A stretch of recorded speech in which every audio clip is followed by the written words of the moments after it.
All right, so I got me a big old box of Tractor parts here.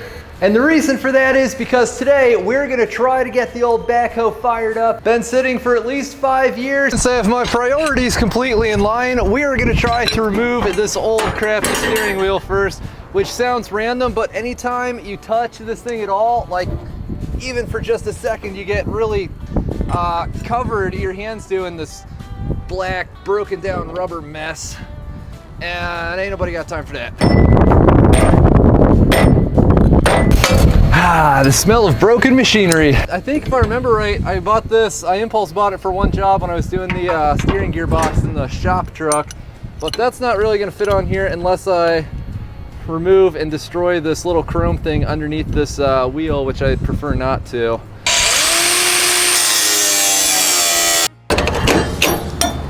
Man, I can't wait to post this video and find out how that was some extremely rare, valuable, irreplaceable part of this. Oh, it's coming right off. It's coming right off. This is one reason why I'm not afraid to spend some money on some new tools, because you really don't know when you'll need it again. I'm not even sure this puller is left over from the steering box on the there goes my wrench, on the Super Duty. But wherever it came from, I'm glad it's here now.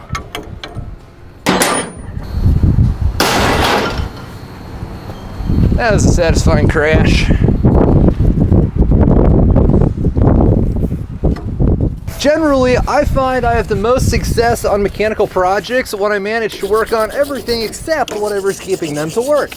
Before the internet, where would you even go to look for something like this? Also, I think this is the first time I've ever gotten to use this made in England Brit tool wrench. I bought this on eBay. It's 28 millimeters, probably several times my age. Feels awesome in the hand and I really like it. As all my British subscribers said I would, because it's from, what did they say? This is from when Brit Tool actually made quality tools. Really is the little things in life to make you happy.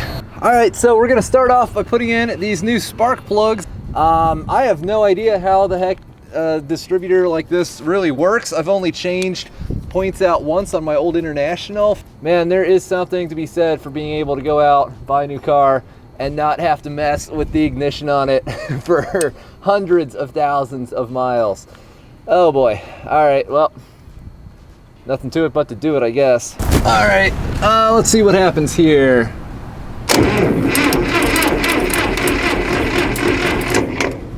I don't really know what the heck I'm talking about, but that looks pretty decent to me.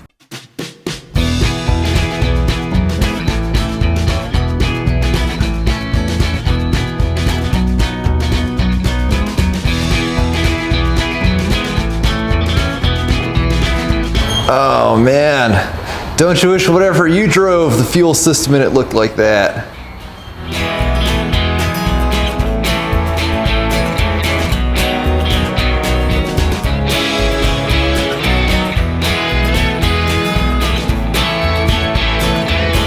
And then you've got this little on and off fuel valve, which on this one miraculously works. On most of them they don't. They get seized either all the way open or all the way closed.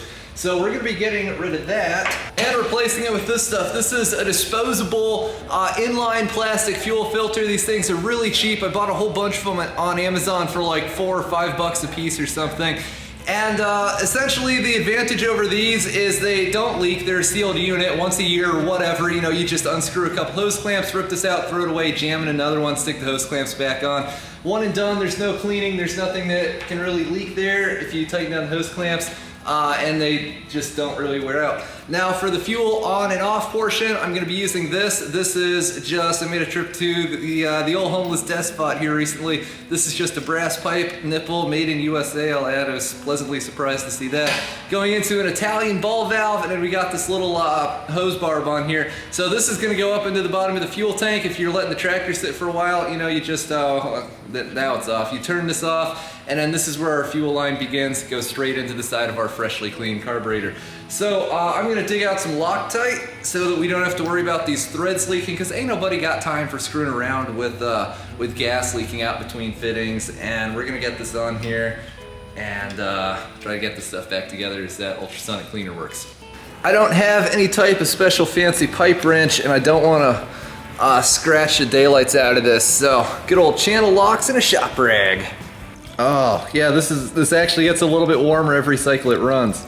Now, all that's left here are a few extra heavy deposits here and there. You can see a lot of this is down to bare metal, and I'll just go through with this pick set and try to scrape off the absolute last of the gunk. Now, like I said, I don't pretend to be an expert with such things, but I do know that it is important, no turning back now, it is important to do this on some type of solid surface, ideally like, you know, some newspaper or cardboard or something along those lines, just so that if a little part rolls away, you can kind of see where it goes. So you can see there's really not much to it but to do it here. We got to get all these parts out and figure out wherever they go and put them in and hope that hope that this is in fact the right kit for this carburetor. Oh boy, all right.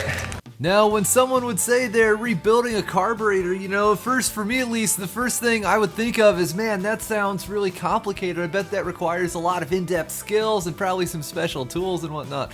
And what I discovered is it really doesn't. I've only done this a couple times in my life, but basically all you do on any type of carburetor remotely like this, which is pretty much anything on any gas tractor from like the 1930s until they stopped making gas tractors.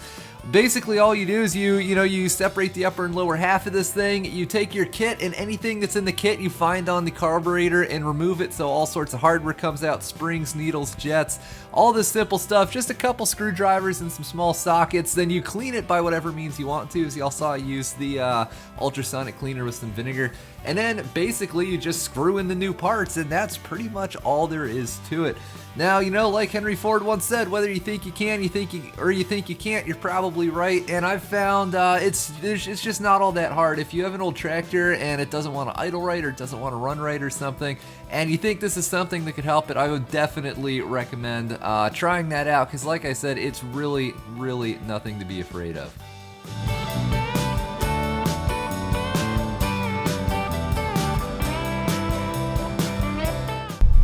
So one of my more recent discoveries is if you do anything that involves fuel line, instead of buying this a few feet at a time for a pretty high price at one of the local auto parts places, you can buy a whole spool of this on Amazon dirt cheap and then just have it when you need it.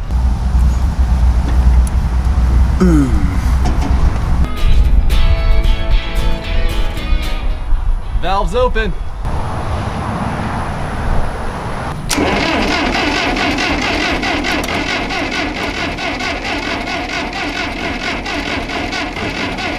If we're not even getting a spit or a cough out of this, I'm gonna assume it's probably an ignition problem, which doesn't surprise me because I'm not the best with distributors or whatever. So we got the new distributor installed, and I'll show you what we have here. We have our new points that are inside this beautiful thing. Two wires come out. I wrapped them in some tape here just to protect them a little bit. From what the instructions said, we just connect the red one to the positive side of our coil and the black one to the negative side of our coil. We got to open up this valve to get our gas flowing. All right, we should be in business. Oh boy, still paranoid about running myself over with this thing, having to start it on the side.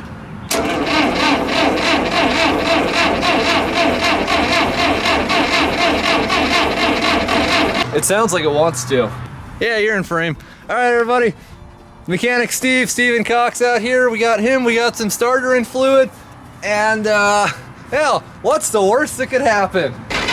Oh!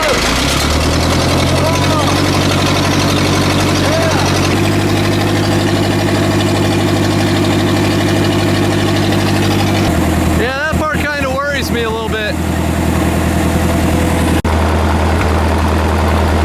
Now screw with it.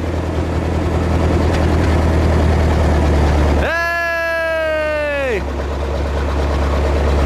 Some signs of life.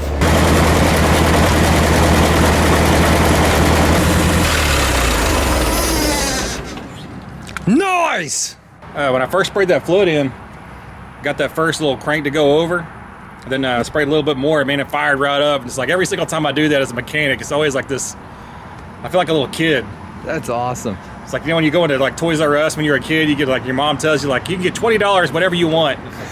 That's the thing I feel about machines when they first start. Good, good, good. Yeah, man, I screwed with this for like 2 days, getting all ragey. I thought we had some kind of spark problem because the spark we had, do this staring right into the sun, is the spark we had was small, but it was blue. And Steve here said it was probably fine. So let's give it some starting fluid and see if anything happens. And sure enough, it fired right up. Yep. Nice. We're gonna try to set up these outriggers. Oh yeah. Oh, this one's leaking a little bit.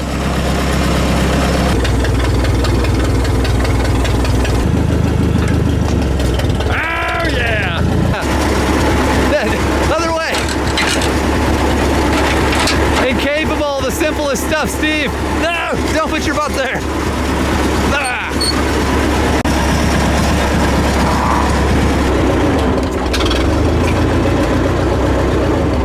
Every time you do that, man, it just starts gushing.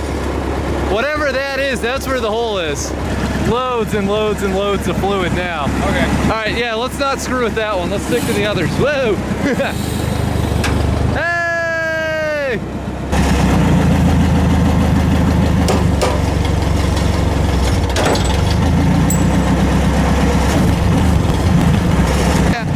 Hey! Oh no!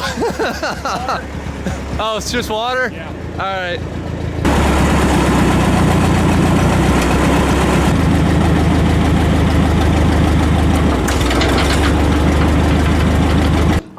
Steve thinks, what'd you say, either a severed hose or a blown something or other in there? It's got to be a hose. All right, cool, man. All right. Well, a huge thank you to Mr. Stephen Cox, mechanic, for stopping by. And maybe later I'll get to work on rewiring this. Cheers. Later.